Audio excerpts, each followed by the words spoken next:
नमस्कार। मैं डॉक्टर रवि एक बार फिर से स्वागत करता हूं आपका आपके अपने यूट्यूब चैनल रवि आयुर केयर में। आज मैं एक बीमारी के बारे में ऐसी बीमारी के बारे में बात करने वाला हूं जो कि बहुत ही कॉमन है और हर तीसरे व्यक्ति को देखने को मिलती है। हालांकि ये दोनों जेंडर्स में ये पाई जाती है, लेकिन अगर हम फीमेल की बात करें तो उनमें ये ज़्यादा इसकी प्रेवलेंस है। तो मैं बात करने वाला हूँ थायराइड। थायराइड जो हमारा एक ग्लैंड है, नेक में होता है, बाइलोब्ड होता है, और इसकी जब डिसफंक्शनिंग हो जाती है, या तो ये थायराइड ग्लैंड का जो काम है वो एक हार्मोन्स होता है थायरोक्सिन, उसको ये सीक्रेट करता है।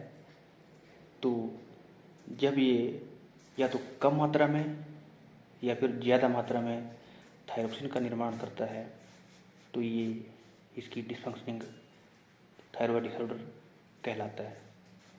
तो हम आमतौर पर देखें तो जो सबसे ज़्यादा जो इसकी डिसफंक्शनिंग रहती है वो अंडर फंक्शनिंग, यानी कि ये जब कम मात्रा में थायरोक्सिन जो हार्मोन्स है उसको पैदा करता है, तो ये ज़्यादातर जो है ये लोगों में पाई जाती है। अभी थायराइड जो है इसका एक एक्सिस होती है, हाइपोथैलेमस, पिट्यूटरी, और ये थायराइड एक एक्सिस होती है जो हमारा पिट्यूटरी है, वहाँ से TSH हार्मोन रिलीज होता है, और जो थायराइड है वो T3 और T4 ये दो हार्मोन्स को रिलीज करता है। तो जब भी ये इसका T3 का लेवल कम हो जाता है, T3 जो है वो एक्टिव फॉर्म में, T4 जो है वो इनएक्टिव फॉर्म में। जब T3 का लेवल कम हो जाता है तो उससे ब्रेन को एक मैसेज आता है, एक फीडबैक जाती है कि T3 की लेवल कम हो चुकी है, आप उसकी मात्रा को बढ़ाने के लिए TSH को रिलीज करो। तो TSH जो है वो ज़्यादा मात्रा में रिलीज होगा। तो हम क्या देखते हैं कि TSH की मात्रा बड़ी होगी और T3 की मात्रा कम होगी, तो इसको हम कहते हैं हाइपोथायरॉयडिज्म। इन केस यदि T3 की मात्रा ज़्यादा है तो फिर एक मैसेज सिग्नल जो है वो ब्रेन को जाता है, पिट्यूटरी को, कि T4 जो है, थायरोक्सिन जो है वो ज़्यादा बन रही है, आप इसको कम करो। नेगेटिव फीडबैक जो जाएगी तो वहाँ पे जो है पिट्यूटरी जो है फिर वो जो TSH है उसको, उसके लेवल को वो कम करेगा। तो TSH की लेवल कम होगी और T4 की लेवल ज़्यादा होगी, तो वो हाइपरथायरॉयडिज्म का केस है।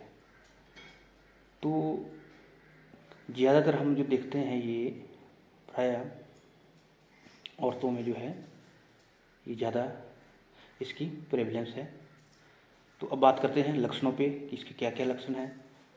अगर हाइपो और हाइपर को अगर आयुर्वेद के दृष्टिकोण से हम देखें, और मैं कोशिश करूंगा आयुर्वेद के दृष्टिकोण से इसको बताने की, तो एक कंपैरिजन करके आप बहुत ही बेहतर एक लेमैन की लैंग्वेज में इसको समझ सकते हैं।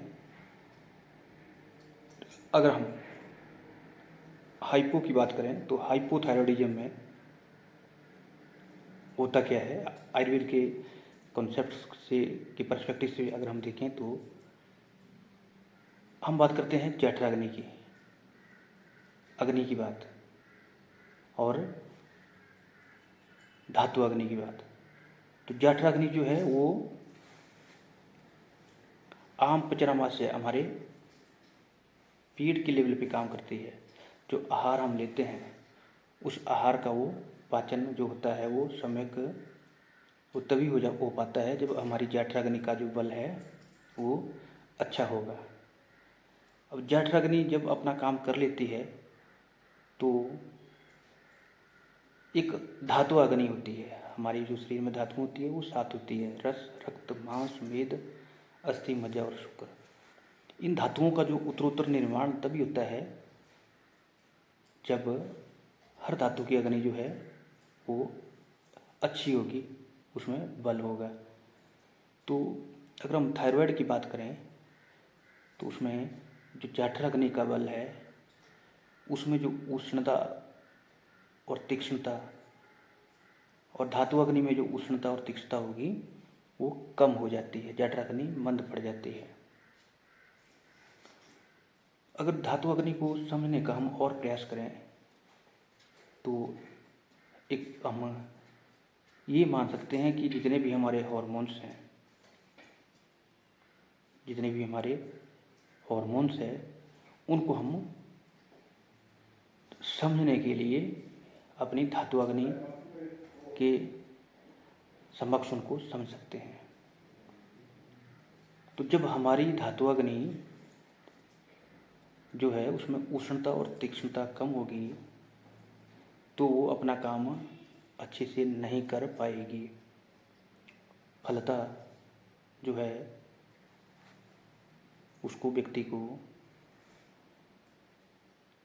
उसको अग्निमांद्य होगा।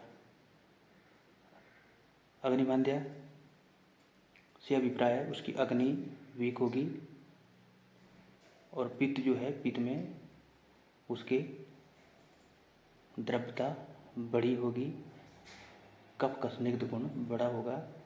तो अगर हम ऐसे लोगों को देखेंगे, उनमें अगर लक्षणों की बात करें हाइपोथायराइडिज्म के केस में, तो वैसे व्यक्ति मोटे होंगे, उनका बेसल मेटाबॉलिक रेट जो है वो कम होगा।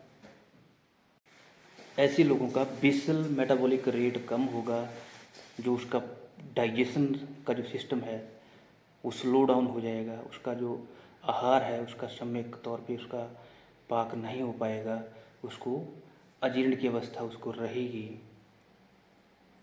अब जैसे मैंने कहा कि इसमें कफ जो है, कफ की लेपिंग, कफ का जमना आम पचनामाशय, इंटेस्टिन और जो हमारा मल मार्ग है वहाँ पे शुरू हो जाएगा। तो उसके फलस्वरूप जो होगा, अगर हम बात करेंगे मोशन की, स्टूल की, तो उसको कॉन्स्टिपेशन उसको रहेगी, उसको अनाह रहेगा, मोशन उसका अच्छे से पास नहीं होगा, वो वहीं पे ही पड़ा रहेगा लंबे समय तक। अब हम देखते हैं व्यवहार में भी हम देखते हैं जहाँ पे कोई द्रव्य, चाहे आप जल ले लो या कोई और चीज़ लंबे समय से पड़ी हो, तो कुछ समय पश्चात वहाँ पे फर्मेंटेशन होना शुरू हो जाती है, यानी कि वो उसका सड़ना शुरू हो जाता है। और जब वो सड़ जाती है तो वहाँ पे गैस बुलबुले निकलने शुरू हो जाते हैं और कुछ एसिड्स,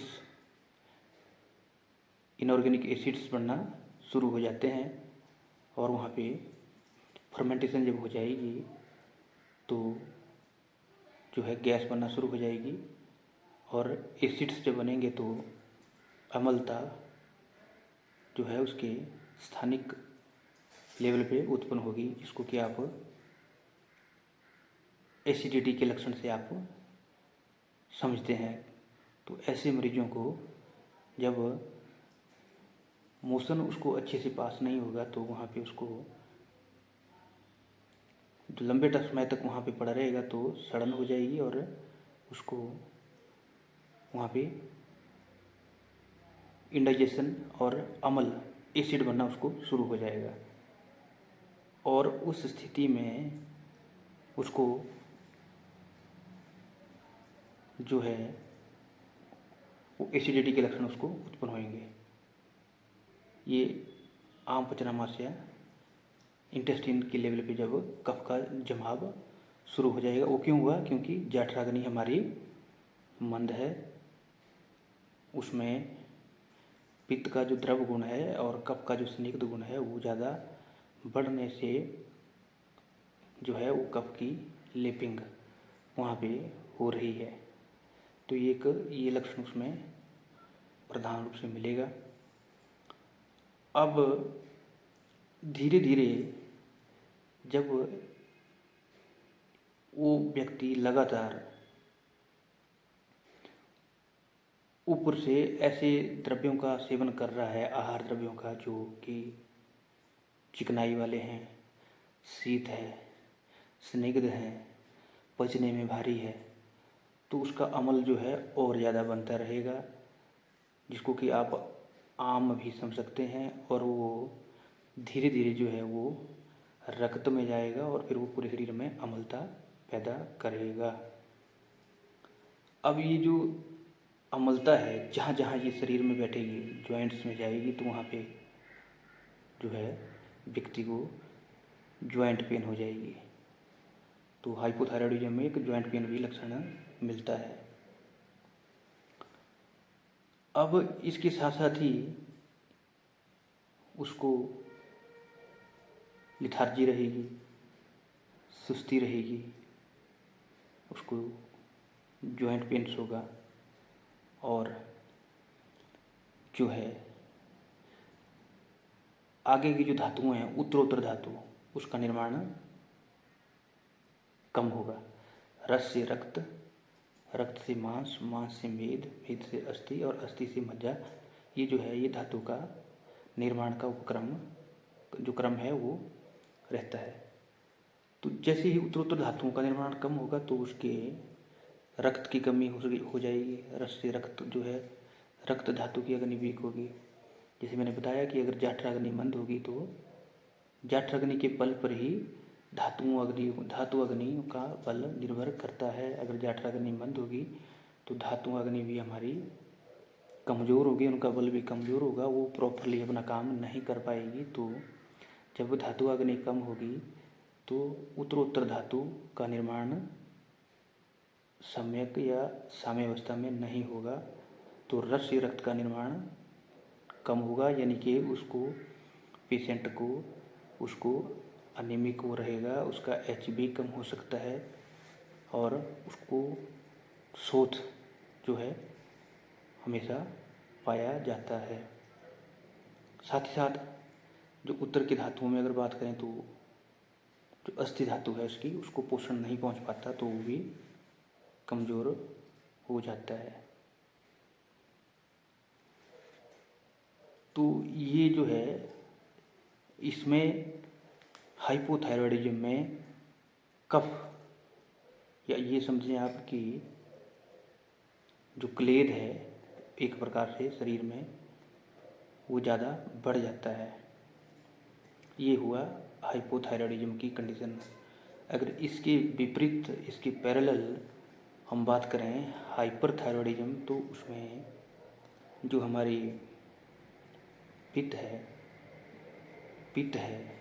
जो एक दोष है, उसमें जो उष्णता है, जो तीक्ष्णता है, वो बहुत ज़्यादा बढ़ जाती है। और जब वो पित्त बहुत ज़्यादा तीक्ष्ण हो जाता है तो वही पित्त धातुओं को सुखाना शुरू कर देता है और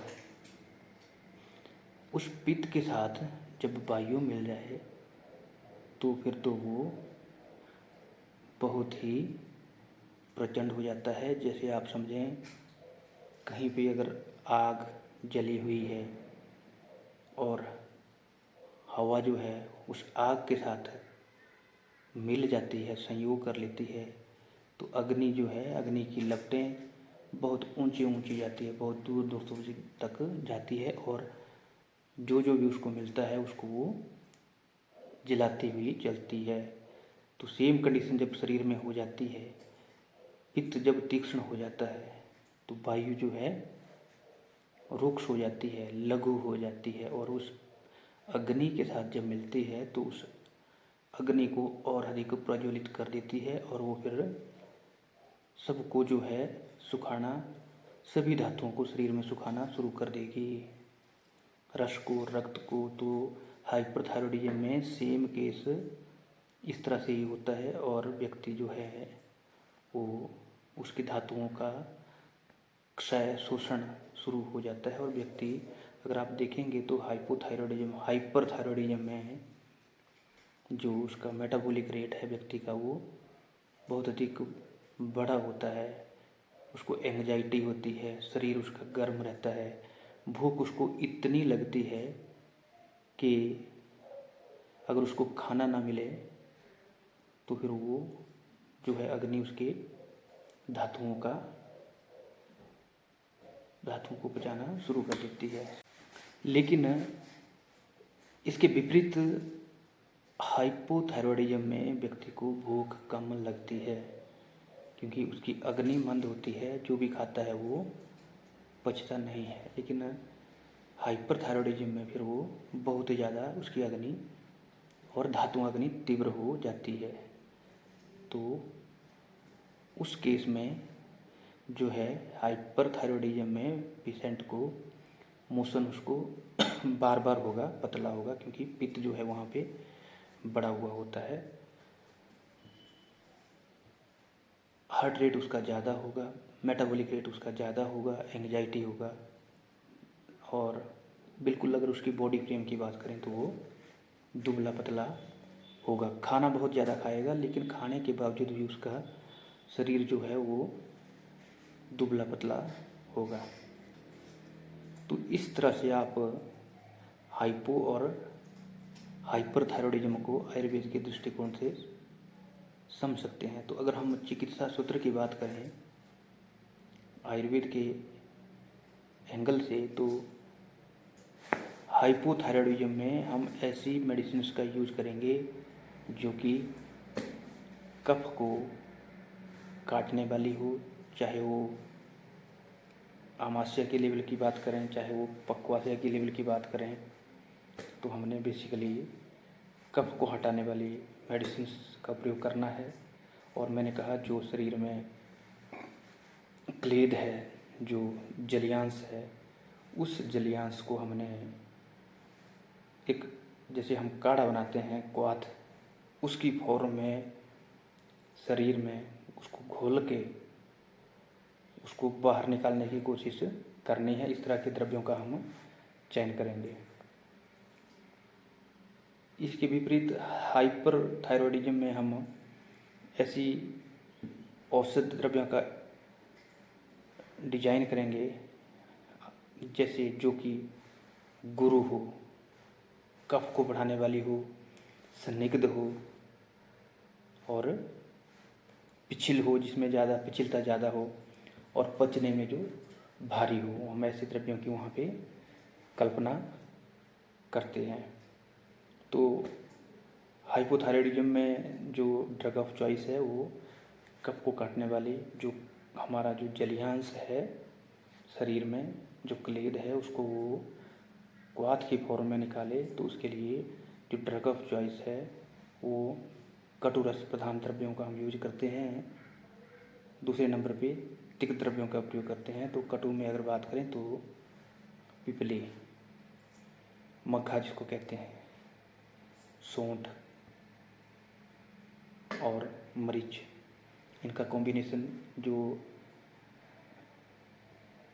मिलता है, त्रिकटु के नाम से आता है, उसका प्रयोग किया जा सकता है।